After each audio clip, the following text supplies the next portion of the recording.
ओम नमः शिवाय. अवधूत चिंतन श्री गुरुदेव दत्त.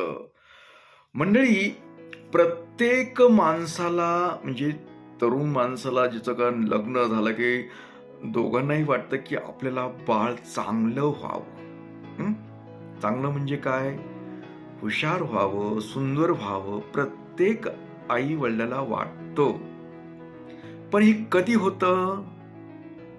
त्याची सुरुवातच चांगली करायला पाहिजे.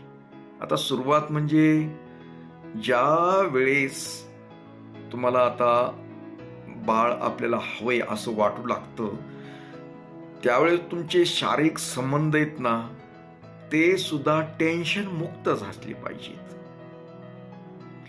दोघही आनंदात असले पाहिजेत.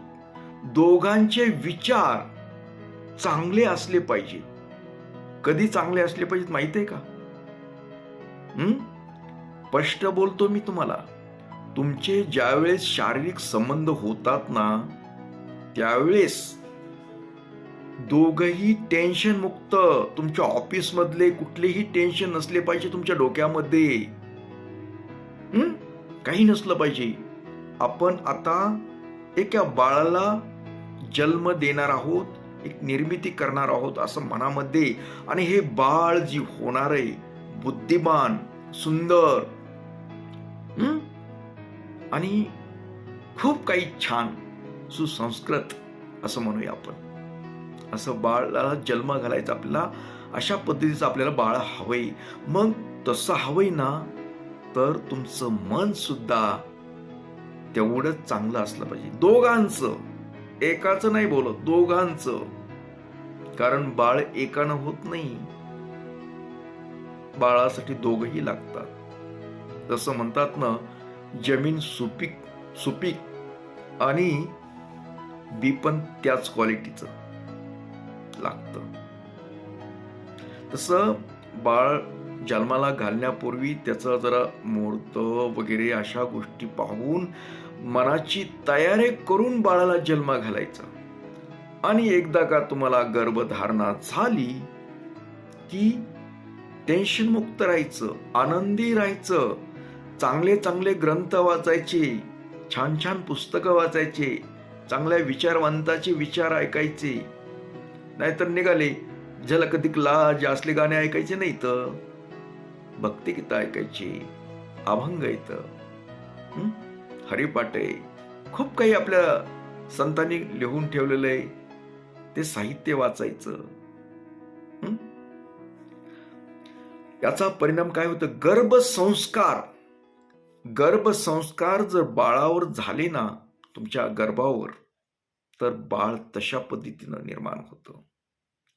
आणि इतिहास सांगतो, ग्रंथ सांगतात की जे पुढे होणारी संतती आहे, पुढे भविष्यात ती घडवणार आहे, ती गर्भसंस्कारावर असते. गर्भसंस्कार जर चांगले झाले ना, तर मग बाळ त्याच्या आयुष्यामध्ये ते चांगलंच असतं, विचारवंत असतं, काहीतरी जगामध्ये चांगलं घडवण्याची क्षमता त्याच्यामध्ये असते. त्यासाठी सुरुवातच चांगली असली पाहिजे. पुन्हा तुम्ही त्याला कितीही खर्च केला तरी उपयोग होत नाही हो. मूळ खराब नसलं पाहिजे. त्याचं मूळ खराब असल्यास पुन्हा तुम्ही किती वरून काही केलं तरी काही उपयोग होत नाही. त्यासाठी सुरुवातच चांगली करा. बी पेरण्यापासून म्हणतो मी स्पष्ट बोलत असतो, त्याची सुरुवात चांगली केली तर ते बरोबर पीक चांगलंच येतं. तसं तुम्ही सुरुवात, तुम्हाला बाळाला जन्म द्यायचा आहे त्यावेळेस पासून सुरुवात चांगली करा, आनंदाने करा, फ्रेश मनाने करा, चांगल्या विचाराने करा. बघा तुमचं बाळ सगळ्यात उत्तम होईल का नाही, आणि काहीतरी करील जगात येऊन, निरोगी होईल. तर हे गोष्ट लक्षात घ्यायची की गर्भसंस्कार सुद्धा महत्वाचे असतात. बाळाला जन्म गेला मग चलत चलत काहीतरी केलं म्हणून झालं बाळ असं नसतंय. खूप तयारी करावी लागते, मानसिकता. तुम्ही ताणतणावामध्येही करायला गेला तर बाळ राहिलं तर मग काही उपयोग नाही. तसल्या बाळाला काय उपयोग होत नाही हो. बाळाची तयारी करायची तर मानसिकता तुमची अगोदर बना, दोघंही चांगल्या विचाराने बना. नक्कीच तुमचं बाळ एकदम गुटगुटीत, सुंदर, बुद्धिमान असं होणार आहे.